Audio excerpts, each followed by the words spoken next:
ceritanya. Memang kita dididik itu memang kayak seakan-akan gengsi itu nomor satu. Maupun orang kayak gimana depan kita, kalau dia sudah merendahkan dirinya kita, itu gengsi nomor satu. Kita nggak boleh takut sama siapapun.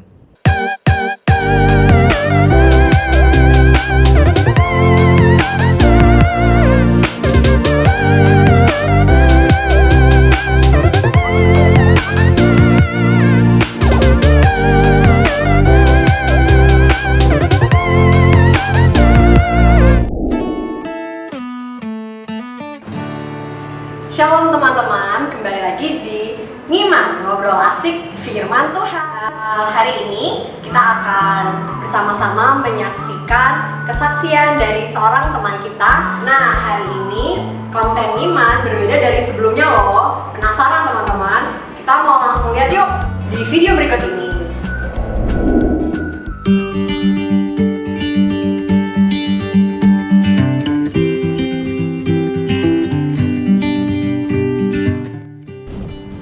Shalom teman-teman semuanya, perkenalkan nama saya Jimmy. Jadi pada hari ini saya akan menceritakan tentang kesaksian hidupnya saya sebelum mengenal Kristus sampai mengenal Kristus. This is my story. Jadi aku orangnya dari Flores, Manggarai, itu adanya di Indonesia Timur, tepatnya di NTT. Kalau mau dibilang di sana itu kehidupannya keras dalam arti apa? Kalau mau dibilang brutal sih brutal ya. Ini mohon maaf aja, rada kasar ceritanya. Memang kita dididik itu memang kayak seakan-akan gengsi itu nomor satu. Maupun orang kayak gimana depan kita, kalau dia sudah merendahkan dirinya kita, itu gengsi nomor satu. Kita nggak boleh takut sama siapapun. Jadi itu yang ditanamkan dalam hidupnya saya dari awal sampai waktu itu saya harus merantau ke Surabaya. Sampai di Surabaya pun saya masih menerapkan pedoman hidupnya saya seperti itu. Jadi seiring berjalannya waktu selalu mengalami kayak perselisihan sama orang, walaupun sebenarnya itu hal-hal yang sepele kali ya, yang mesti nggak harus menggunakan kata-kata kasar, menggunakan kekerasan, tapi pengaruh itu yang sudah ditanam dalam dirinya saya, seakan-akan itu menjadi kebiasaan sehari-hari kalau melihat orang yang bertingkah berlebihan sama kita gitu ya. Nah, terus saya sempat lama di Surabaya, terus memang harus pergi lagi ke kota berikutnya, yaitu kota Malang. Di sana pun sama, kayak terjadi lagi hal-hal yang seperti itu. Dan pada suatu ketika saya harus pindah ke kota Semarang gitu kan. Nah, mulai dari kota Semarang ini saya mulai mengenal Yesus Kristus itu seperti apa. Bahwa dulunya saya ini orangnya suka minta maaf itu gengsi lah, nggak ada damai. Setelah mengenal Kristus kayak waduh, jadi selama ini yang aku lakuin itu ibaratkan kayak apa ya, seakan-akan tuh iblis yang mempengaruhi kita agar kita itu berjalan yang berbeda sama ajaran Yesus Kristus. Jadi setelah mengenal Kristus, tiap hari baca Alkitab, firman Tuhan, mendengar, sering ke gereja juga. Memang dulu sih ke gereja cuman ya gereja-gerejanan aja lah buat jalan-jalan gitu kan. Tapi setelah di Semarang, gereja benar-benar harus kayak apa ya, senang, hati itu lebih senang kalau ke gereja gitu, lebih anyam, lebih tenang. Jadi Kristus itu mengubah kita dari, padahal dulu jujur aku tuh nggak ada kepikiran sama sekali bahwa hidupku itu bakalan seperti ini saat ini. Maksudnya dulu orangnya nggak mau kalah, emosinan, gengsinya tinggi, terus dendaman. Cuman setelah mengenal Kristus, jadi hal-hal itu udah nggak berlaku lagi dalam hidupku. Jadi dalam menyelesaikan masalah, terus ketemu orang itu seakan-akan ya kita harus memberi kasih, karena ajarannya Kristus itu kan saling mengasihi satu sama lain. Karena apa?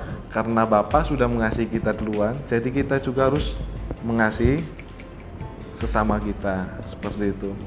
Jadi sebenarnya sih itu bukan aku yang mencari Kristus, tetapi Kristus yang memilih aku. Seperti ada di Alkitab itu bahwa bukan kamu yang memilih aku, tetapi aku yang memilih kamu. Jadi selama hidup tuh aku tak pikir aku yang nyari Tuhan selama ini. Ternyata sebaliknya, tapi Tuhan yang memilih aku buat berada di jalannya sih sampai saat ini. Memang sempat pernah kecewa sama Tuhan itu di tahun 2019 ya, berarti 2 tahun lalu. Itu memang saya pernah mengalami kepahitan yang sangat dahsyat. Maksudnya sempat frustasi, sempat jengkel sama orang, sama lingkungan gitu, sama pekerjaan juga. Jadi itu ibaratkan saya berada di titik nol. Cuman aku bilang, Tuhan, kok kamu itu mau aku kayak gini? Memangnya kenapa sih? Apa aku punya salah gitu kan? Cuman yang tak pikir-pikir, ya ini proses hidup. Kalau kamu mau naik level kehidupan yang diuji lebih baik lagi, mengenal Kristus lagi, kamu nggak usah lari, kamu harus jalanin. Dan memang di 2019 itu mengalami titik terendah, dan saya nggak punya, mohon maaf nih ya, nggak punya duit sama sekali. Duit pun ya ibaratkan ngepres lah, kemana-mana pun udah nggak bisa. Kadang ya sedih gitu kan. Memang sih kalau minta di orang tua mungkin bisa, cuman ya kagak mungkin lah, soalnya kan saya udah merantau juga gitu. Nah cuman selama itu ada aja berkat dari Tuhan itu yang datang buat ke kita. Walaupun besok ini kayak takut gitu loh, cemas, besok ini makan apa, besok ini harus kayak gimana. Tapi besok tuh ada aja berkat yang datang, entah makanan, entah duit, itu ada aja yang dikasih. Jadi selama aku hidup ini, Tuhan Yesus cuma minta satu tok sama aku. Kamu percaya sama aku, hidupmu itu bakalan tanggung jawabnya. Dia mau kita itu percaya sepenuhnya sama dia 100%, tapi dia cuma minta satu, percaya. Jadi buat teman-teman yang saat ini mungkin lagi dalam masalah, dalam titik terendah, walaupun ya mungkin saat ini merasa kepahitan lah, percaya sama Tuhan Yesus bahwa dia akan bertanggung jawab 100% akan hidupmu dan akan merubah hidupmu menjadi lebih baik lagi. Jangan pernah kepahitan sama Tuhan Yesus, tetapi selalu mengucap syukur di keadaan susah, keadaan senang, bahagia, tapi harus mengucap syukur. Dan satu lagi sih buat teman-teman di luar, mungkin teman-teman yang lagi saat ini mungkin malas-malas baca firman Tuhan. Firman Tuhan itu harus dibaca tiap hari, entah pagi, siang, sore, malam, itu harus dibaca. Kenapa? Itu ibaratkan sebagai pedoman hidupnya kita. Tuhan Yesus tuh berbicara sama kita itu melalui firman Tuhan. Mungkin kebanyakan orang tidak paham tentang firman Tuhan, cuman baca. Tapi kalau kalian tiap hari membaca, memahami apa yang ada firman itu sesuai dengan kehidupan saat ini yang kita alamin, masalah seperti itu. Jadi nggak usah lupa untuk baca firman Tuhan, selalu baca firman Tuhan, selalu berdoa, minta perlindungan, percayalah 100% bahwa hidupmu tanggung jawabnya. Oke teman-teman, terima kasih untuk kesaksian yang saya berikan buat teman-teman sekalian. Semoga bermanfaat buat teman-teman yang di luar, yang saat ini mungkin mengalami masalah hidup, tentang entah dari keluarga, pekerjaan, teman. Tetap harus semangat, percaya sama Kristus sepenuhnya, bahwa dia akan selalu menolong saudara dan juga selalu menolong saya.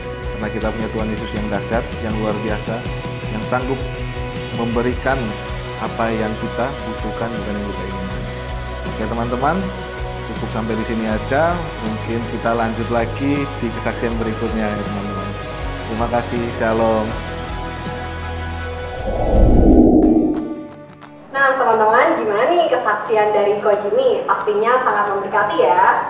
Dan teman-teman jangan lupa untuk saksikan terus konten Ngiman di YouTube channel kita, Youth Nathanael GKMI Semarang.